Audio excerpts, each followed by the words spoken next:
I am still your boy, MC Wisdom. Mazi Ezokubondo. I swear. If P2B wants a child, please, I'm ready for adoption. I am ready. I'll deny every other person, even my parents, to be his son.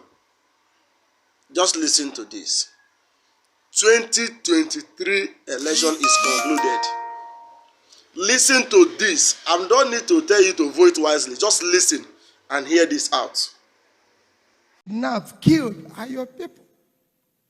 So you cannot stand and wait until it collapses.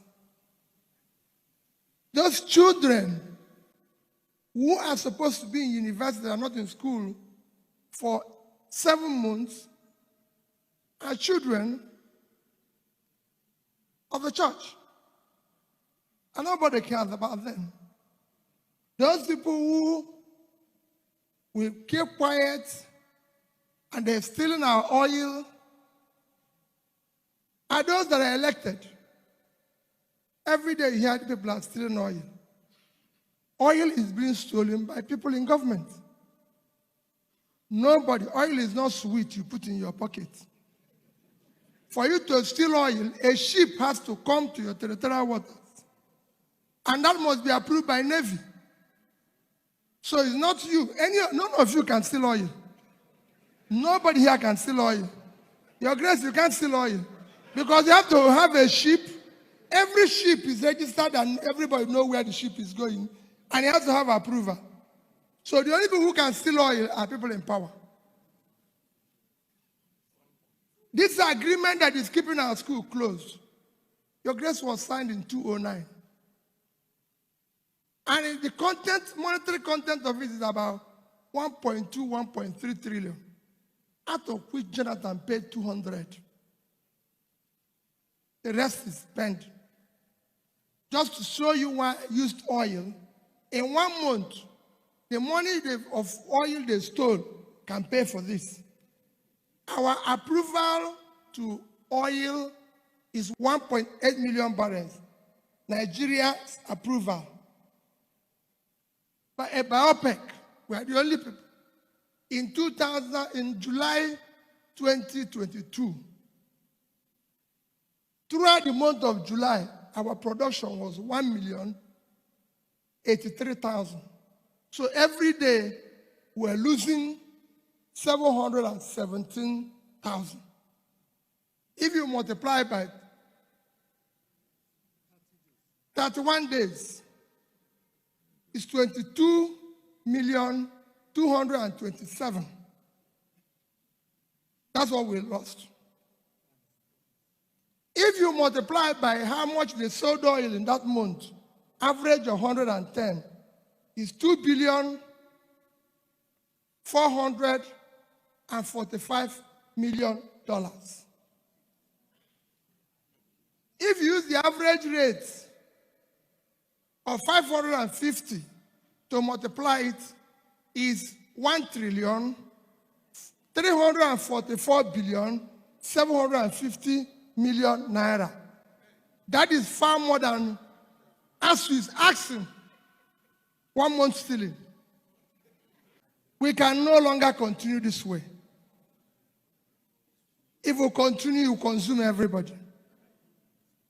I spoke to European Union this morning, all the ambassadors, and I asked them, stop giving us aid. We don't need aid. We need leadership. Help us to get leaders who can serve this country. We do not require their aid. And I asked him a question. I asked the ambassador of Netherlands. I said, your country is only 33, minus water, is only 33,000 square kilometers. And your export last year of agricultural product is $120 billion.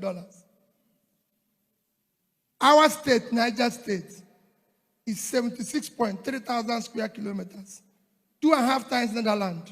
They can't feed themselves. They cannot feed Nigeria. They have not exported anything because they are waiting to share 3 billion from Niger Delta every month. When if they have just exported 1% of what Netherlands exported, when they have 2.5 times, they will earn $1.2 billion. If you multiply it, it's about 750 billion. It's 5 times their budget. But they are waiting for 3 billion. We cannot wait. We want to be productive. Our children, the youth are energetic. All they want is somebody to support them, to prove who they are. All these children that are accused of Yahoo, is the same talent in their heart. And we are directed, and they became ICT managers. Please, I'm begging you, next year election should not be based on ethnicity, on religion, on connection, on my turn, or any form of bias. We don't need it.